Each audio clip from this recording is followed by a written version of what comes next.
शिमला मिरची, कांदा, टोमॅटो, लसूण आणि लाल मिरची आणि घरचे मसाले आहेत आणि मी ह्याच्यामध्ये सगळं चॉप करून घेतलं आहे. नंतर मी हे मिक्स आपल्या कुकरमध्ये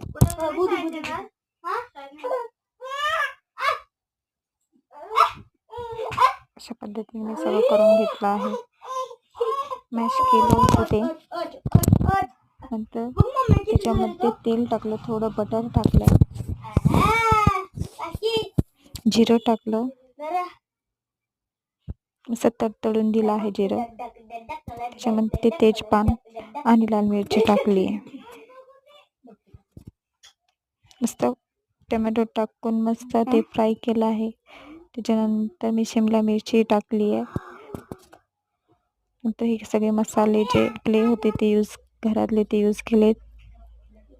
नंतर मी हा माझा पावभाजी मसाला आहे एव्हरेस्टचा, तो वापरते. त्यालाही तेल सुटेपर्यंत मी फ्राय करून घेतलंय. मस्त अमूल बटर यूज केलेलं आहे. हे जे मॅश केलेले ते टाकून दिलं त्याच्यामध्ये. ते मॅश केलं, सगळं एकजीव करून घ्यायचं ते. नंतर लिंबाचा रस, मस्त टेस्ट लागते. लिंबाचा रस टाकला आहे. मस्त गार्निश करणे, कोथिंबीर टाकली, त्याच्यावरून बटर टाकलं आहे. पाहू शकता कशी झाली आहे पावभाजी, तेही मला कमेंटमध्ये सांगा.